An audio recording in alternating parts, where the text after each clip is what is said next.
My name is Kang Min Jae, known as the Reaper. I control men and love is for weak people, not for mafia boss like me. Nobody spoke when Kang Min Jae entered a room.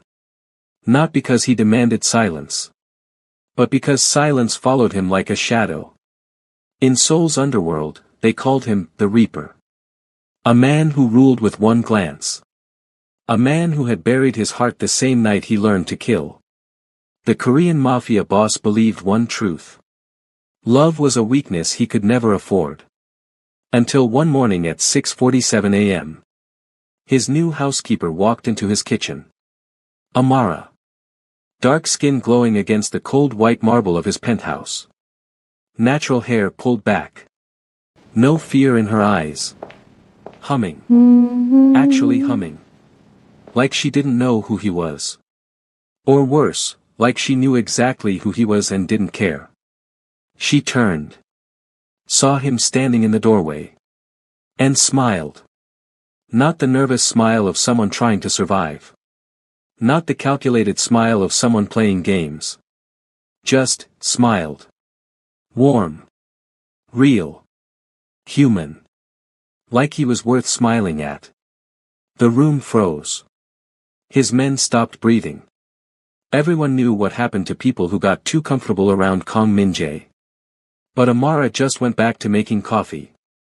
Like she hadn't just done the most dangerous thing anyone had done in his presence in 10 years. And Min Jae. In that moment, the man who felt nothing felt his world crack wide open. Because the most dangerous thing isn't a man with a gun, it's a man who has forgotten how to feel, suddenly forced to remember. The doors locked shut. The choice was made. What? Amara didn't know. She had just become the only weakness in a man surrounded by enemies who were always watching. Would he break the ironclad rules that kept him alive, or would he destroy the only woman who had ever looked at him with humanity? Stay with us, because the smile he couldn't forget is about to ignite a war Seoul will never forget. Before we see his first move, take a moment to subscribe to the channel and hit that like button. We want to hear from our global family. Tell us where you're watching from in the comments. We love you all. Now, back to the story. Amara blinked. Good morning, she said gently. Her accent carried traces of West Africa softened by years abroad. Would you like coffee? Min Jae did not respond immediately. His dark eyes studied her face the way he would study a contract, searching for hidden clauses. Fear. Greed. Strategy. He found none. Do you know who I am? He asked finally, voice low and calm. The question wasn't loud. It didn't need to be. Amara tilted her head slightly. You're Mr. Kang. I work in your home. A few guards shifted uncomfortably. That's all, he pressed. She hesitated. Not from fear, but from consideration. You seem like a man who carries a lot. The silence cracked. No one spoke to him that way.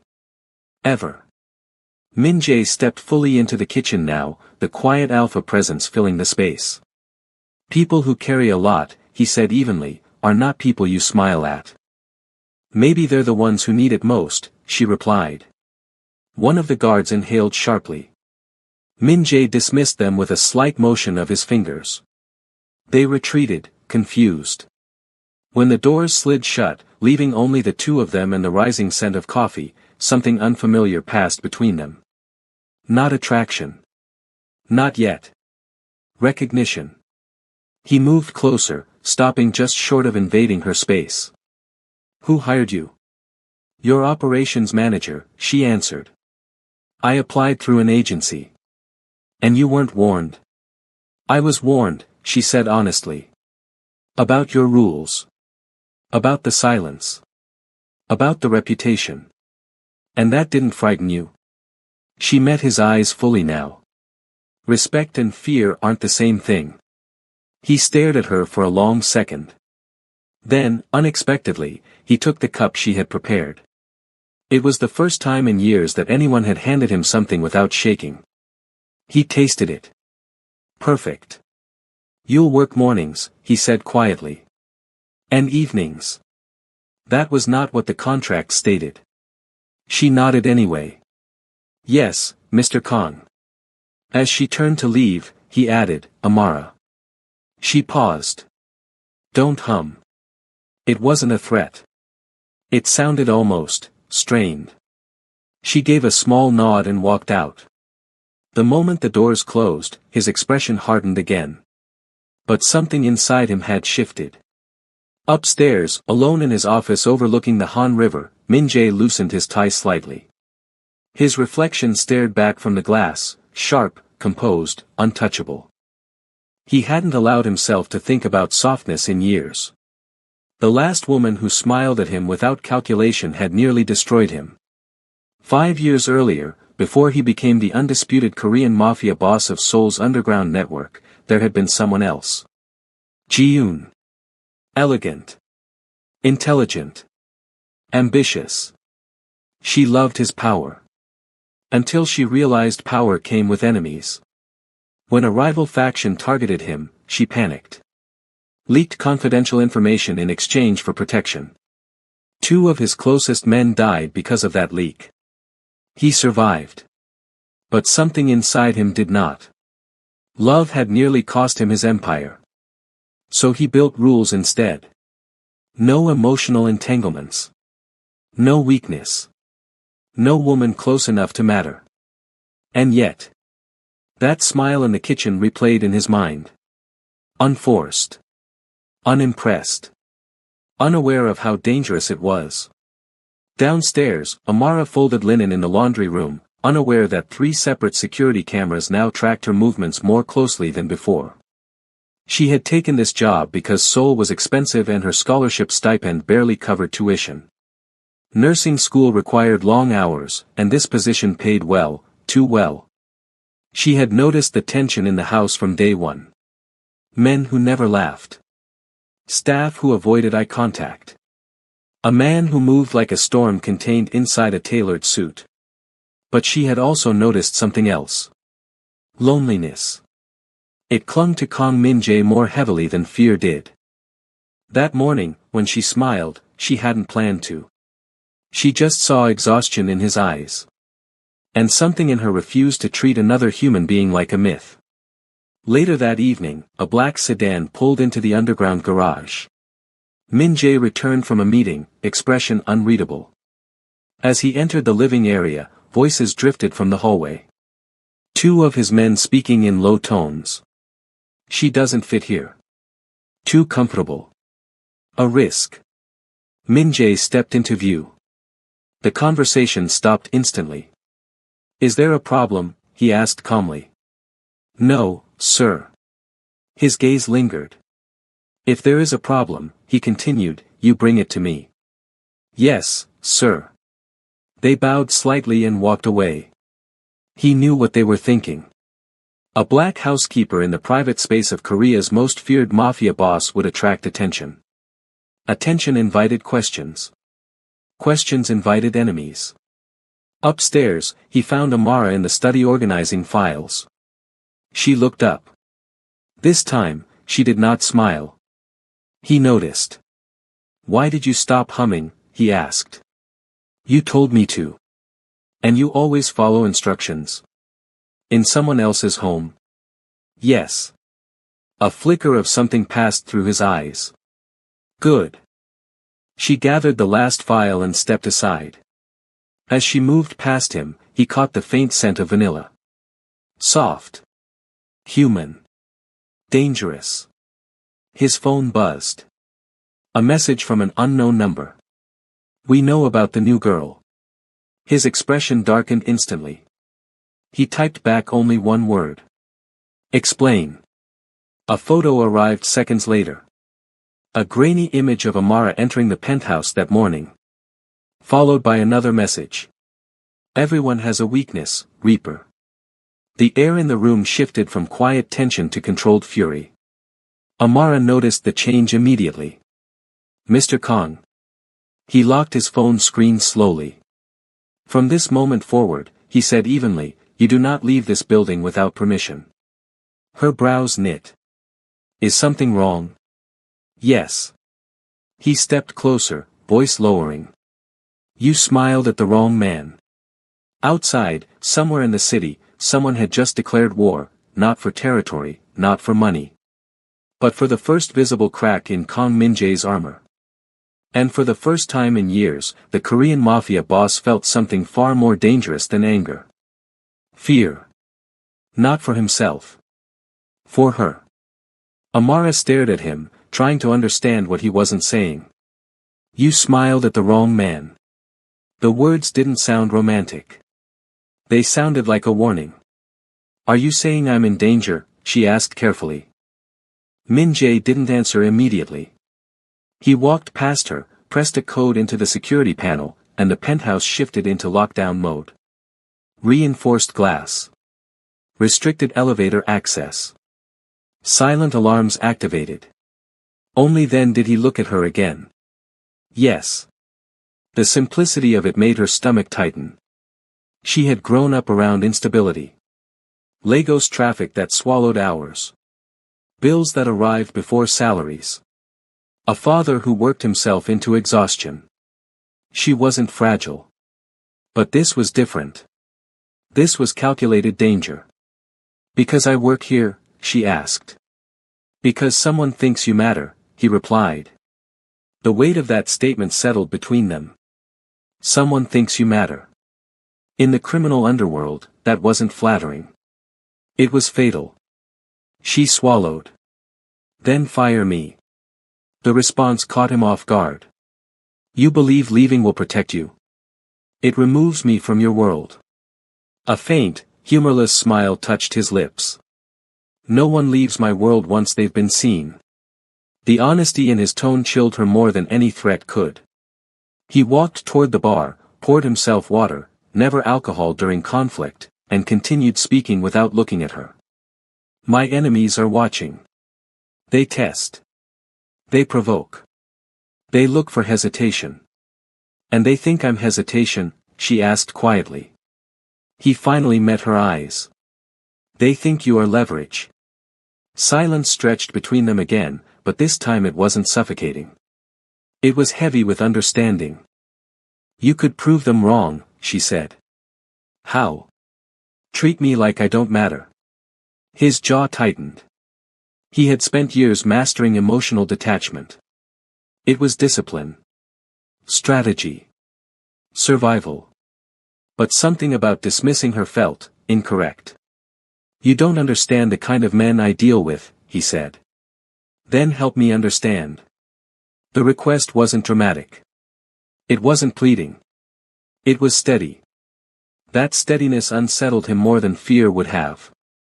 He stepped closer, close enough for her to see the faint scar near his collarbone. A reminder from a knife that had nearly ended him years ago. 5 years ago, he began, voice low, someone I trusted believed she could negotiate with my enemies. Amara didn't interrupt. She thought she could control the outcome. She was wrong. Information was exchanged. 2 of my men died. His expression didn't change as he said it. But his eyes did. That was the last time I allowed emotion to interfere with judgment. And you think I'm emotion? She asked softly. I think you are becoming distraction. The word landed heavier than he intended. Amara inhaled slowly. I didn't apply for this job to become anyone's distraction. I needed work. I needed stability while I finished nursing school. That's all. Nursing school.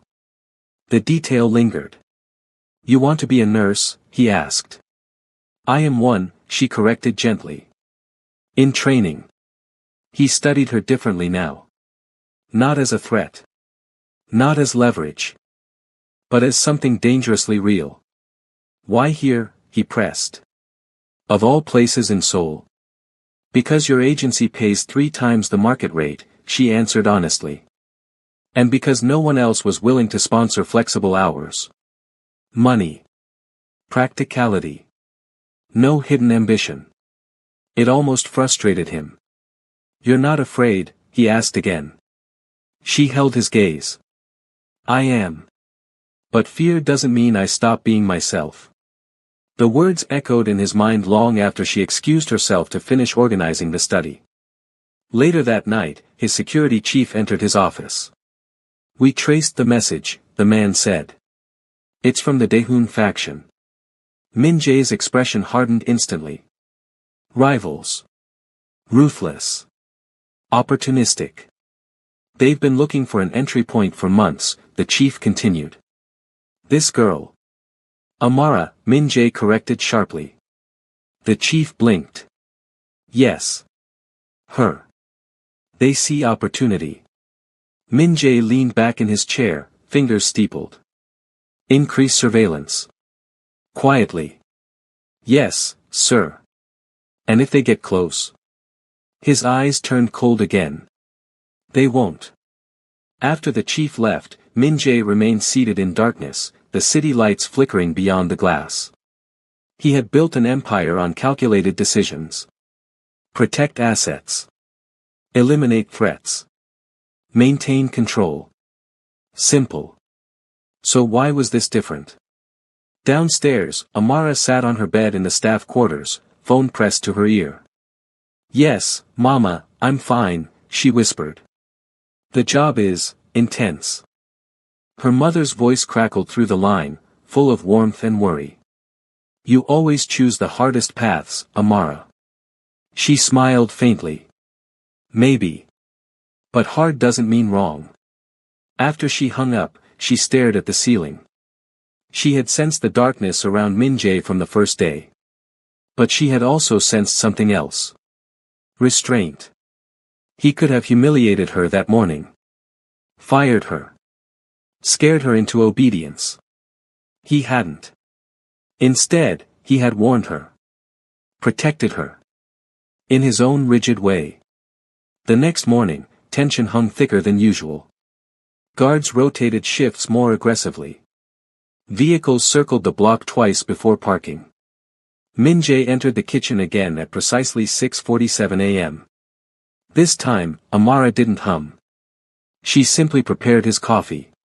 He watched her in silence. "Why did you really smile?" he asked suddenly. She didn't turn. "Because you looked lonely." The answer hit harder than any accusation. "I am not lonely," he said automatically. "Everyone is," she replied softly. He stepped closer. "You speak as if you know me." "I don't," she admitted. "But I know what isolation looks like." "And what makes you think you understand isolation?" She finally turned, meeting his gaze fully. "Moving to a country where you don't look like anyone else. Working twice as hard to be seen as equal. Smiling when people assume you don't belong." The air shifted again. "Not hostile. Vulnerable. For you," she continued carefully, "power isolates. For me, difference isolates. It's not the same. But it feels similar." Min Jae didn't respond. Because for the first time in years, someone wasn't speaking to the Reaper. They were speaking to the man underneath. Before he could say anything more, one of his guards rushed in. "Sir." The single word carried urgency. "What is it?" Min Jae asked sharply. "There's been movement." Daehoon vehicles spotted 2 blocks away. Amara's heart skipped. Min Jae's entire demeanor transformed in an instant, calm replaced by lethal precision. "Lock the lower levels. No one in or out." "Yes, sir." The guard hesitated, glancing briefly at Amara. Min Jae followed the look. Then he made a decision that surprised even himself. "Bring her upstairs." Amara's eyes widened. "I can stay out of the way." "No," he said firmly. This wasn't about proximity anymore. It was about protection. As they moved toward the secured elevator, sirens wailed faintly in the distance. Not police. Private signals. Warning signals. Inside the elevator, the confined space made the tension undeniable. "Mr. Kong, Min Jae," she corrected softly, "is this because of me?" He didn't deny it. Yes. The honesty struck her harder than any lie would have. The elevator doors opened into his private floor. Bulletproof glass. Reinforced walls. A room built for siege. You should hate me, she whispered.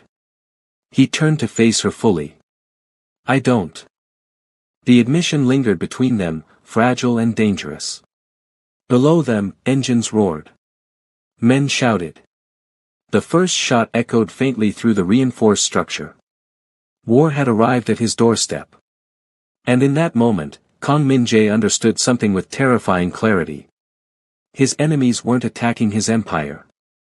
They were testing his heart. And for the first time in 5 years. He wasn't sure which one he was more afraid of losing. The second shot came louder. Even through reinforced glass, the vibration traveled up the steel structure of the penthouse. Amara flinched. Min-jae didn't. He was already moving. He pressed a concealed panel on the wall. Security feeds lit up across the room, multiple camera angles showing black SUVs positioned at the perimeter gate below. Daehoon insignia. Calculated. Provocative.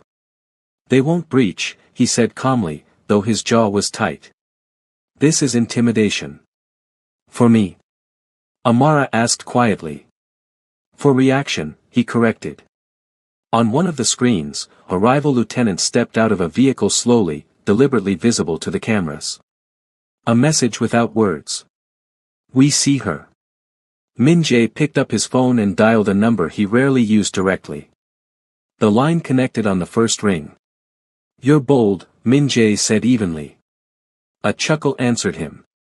You've been quiet lately, Reaper. We wondered if you were distracted. His gaze flicked briefly toward Amara. You came to my property to test that theory? We came to observe, the rival replied smoothly. Interesting choice of staff. Min-jae's voice turned ice cold. Leave. Or what? You'll start a war over a housekeeper. Silence. The rival continued, amused. Careful. You taught us that emotion is weakness. The line went dead. Amara had heard enough to understand. They're trying to provoke you, she said softly. Yes. And if you react? They escalate. And if you don't? They escalate differently. There was no safe option. His phone buzzed again, this time from his security chief downstairs. They're retreating, the message read. No engagement. Min-jae exhaled slowly. Not relief. Assessment. They wanted confirmation, he murmured.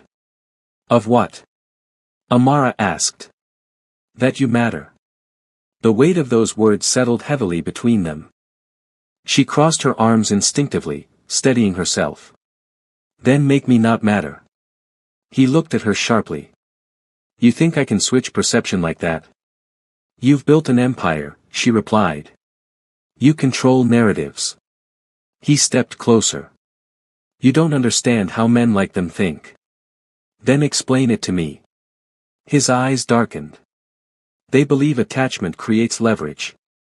If they believe you affect my decisions, they will exploit that. And do I? She asked quietly. The question was direct. Dangerous. He held her gaze for a long moment. Yes. The honesty stunned her. Not because it sounded romantic. But because it sounded real. Before she could respond, another message flashed across the security monitor. A still image captured from a street camera 2 blocks away. Amara leaving a convenience store 3 nights ago. Alone. Time stamped. Tracked. They've been watching you longer than I realized, Min-jae said, anger simmering beneath his calm exterior. A chill ran down her spine. I didn't notice. You weren't supposed to. He stepped toward the control panel again. From now on, you do not leave with escorts only, he said firmly. You leave with me. Her eyes widened. That's worse. It's controlled, he countered. Min-jae, she said carefully, using his name for the first time without hesitation. If I become visible beside you, that confirms everything they suspect. The sound of his name in her voice did something unsettling to him. It softened the sharp edges of the room. "You are already visible," he replied quietly. Silence stretched between them again, but this time it wasn't about power. It was about proximity. The tension was different now. Not fear. Something closer to inevitability. Downstairs, engines roared again as the Daehoon vehicles pulled away. A performance completed. A warning delivered. Min-jae turned off the monitors. "They won't strike immediately," he said. "They'll wait." "For what?" "For me to choose." She frowned slightly. "Choose what?" "Whether you're an employee." His voice lowered. "Or something else." The words hung between them. She felt the shift. So did he. And that terrified him more than gunfire ever could. He stepped back, putting physical distance between them. "This changes nothing," he said firmly, almost to himself. "I agree," she replied gently. But neither of them believed it. That evening, the penthouse felt different. Tighter. Charged. Amara prepared dinner in the kitchen while security rotated in doubled shifts. Min-jae stood at the window overlooking the city, hands in his pockets. "You should consider resigning," he said without turning. She paused mid-motion.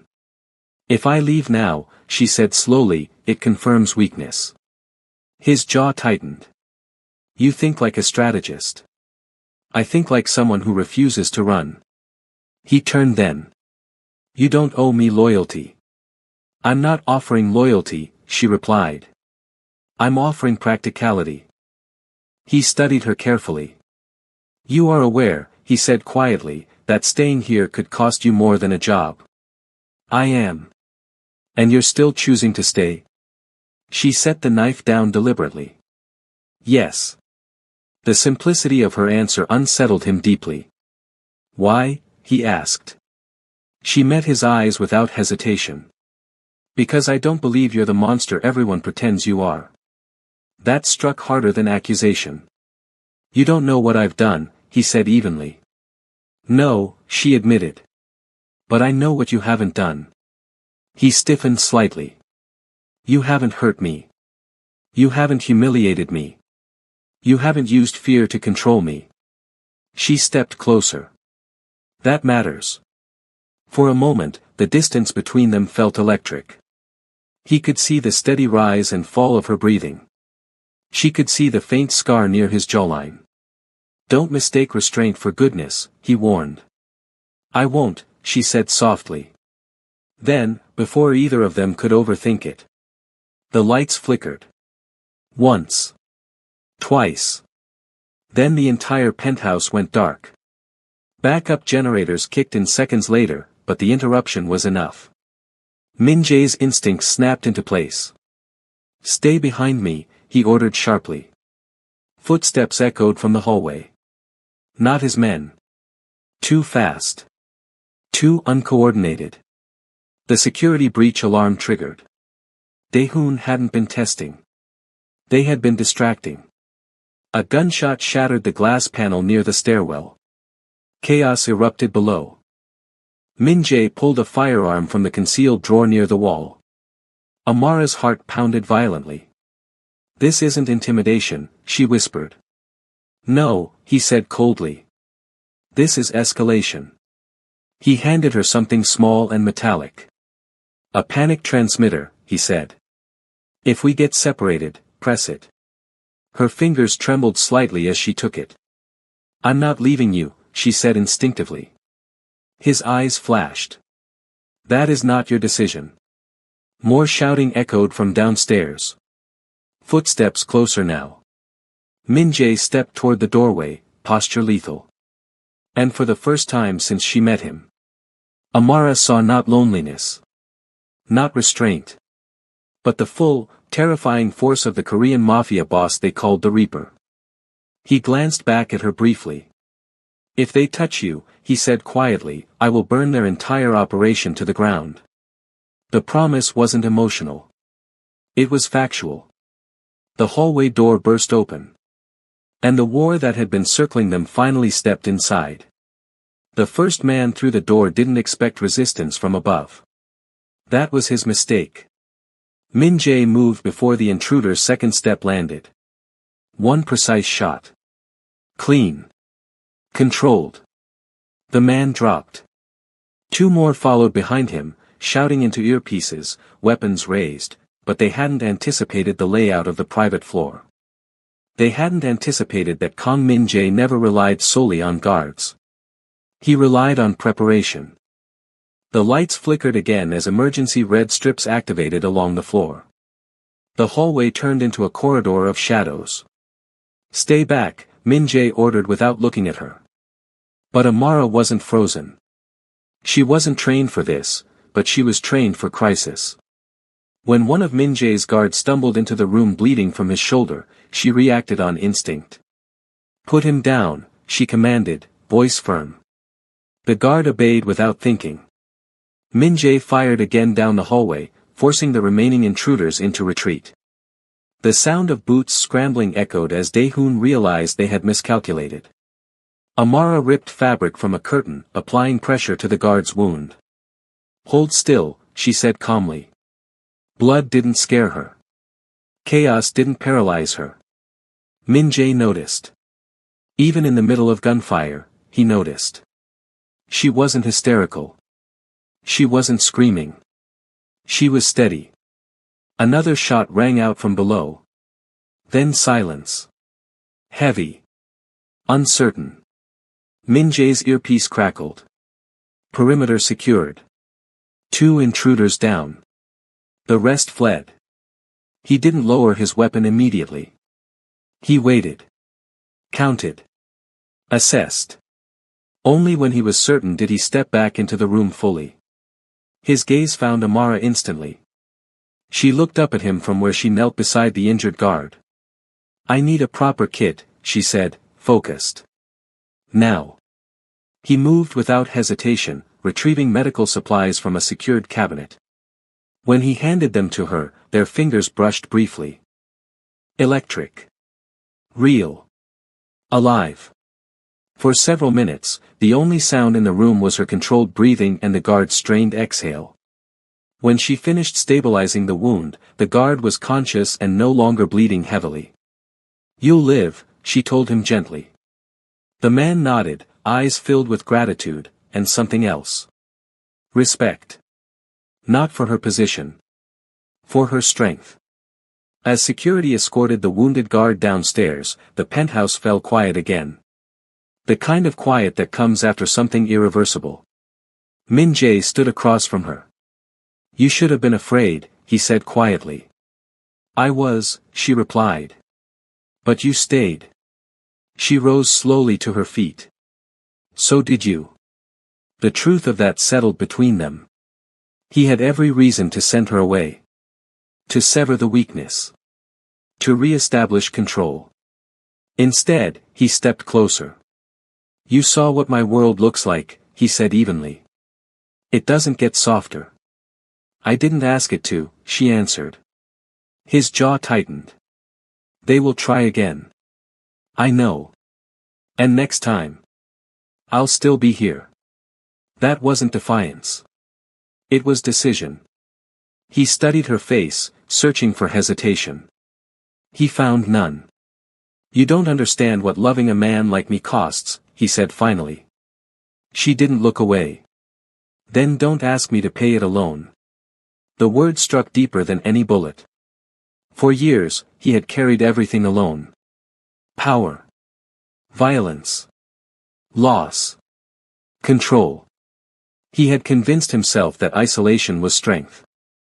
But standing in front of him was proof that strength could look different. Could feel different. He stepped into her space fully now. Not as the Reaper. Not as a mafia boss protecting leverage. As a man. "If I choose you," he said quietly, "there is no halfway." She swallowed, but her voice remained steady. "I don't do halfway." For a moment, the world outside the penthouse ceased to exist. No rivals. No territory. No legacy. Just breath and proximity. He lifted his hand slowly, this time not to command, but to touch. His fingers brushed her cheek gently, almost as if confirming she was real. She didn't flinch. Didn't retreat. The tension that had been building since 6:47 a.m. that first morning finally broke, not in chaos, but in clarity. I thought love was impossible, he admitted softly. She smiled. That same warm, dangerous smile. Maybe it just needed permission. He exhaled, something uncoiling inside his chest that had been locked tight for 5 years. Downstairs, his security chief entered cautiously. "Sir, Dae-hoon has sent a message." Min-jae didn't look away from Amara. "Put it through." The message displayed on the screen behind them. "We miscalculated." Min-jae's lips curved slightly, not in arrogance, but certainty. "Yes," he said quietly. "They did." He turned back to her. From this moment forward, the narrative would change. Not because he had grown weaker, but because he had chosen differently. In the weeks that followed, the underworld shifted. Dae-hoon retreated strategically, unwilling to provoke open war without advantage. Min-jae tightened alliances, restructured defenses, and publicly, calculatedly, kept Amara visible. Not as leverage, but as inevitability. The rumors spread quickly across Seoul's underground networks. The feared Korean Mafia boss had not fallen. He had evolved. And the woman beside him was not weakness. She was the only person who had ever looked at him and seen more than a weapon. One quiet evening, weeks later, they stood again in the kitchen at 6:47 a.m. The marble still cold. The city still waking. Amara hummed softly. This time, he didn't stop her. He stepped closer behind her. "You're smiling again," he murmured. She glanced over her shoulder. "So are you." He didn't deny it. Because the most dangerous thing in Seoul was no longer Kang Min-jae's empire. It was the fact that the Korean Mafia boss who thought love was impossible had finally chosen it. And anyone who mistook that choice for weakness would learn very quickly that loving her didn't make him softer. It made him unstoppable.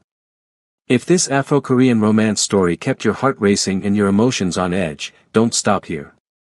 Like this video if you believe love can heal even the coldest mafia boss. Comment below, should Kang Min-jae leave the underworld completely for Amara, or can love survive inside Seoul's dark empire? And if you love powerful Afro-Korean romance stories, billionaire love stories, Korean mafia boss romance, healing love narratives, and emotional interracial romance, make sure you subscribe and turn on notifications so you never miss the next unforgettable story. Your support keeps these stories alive.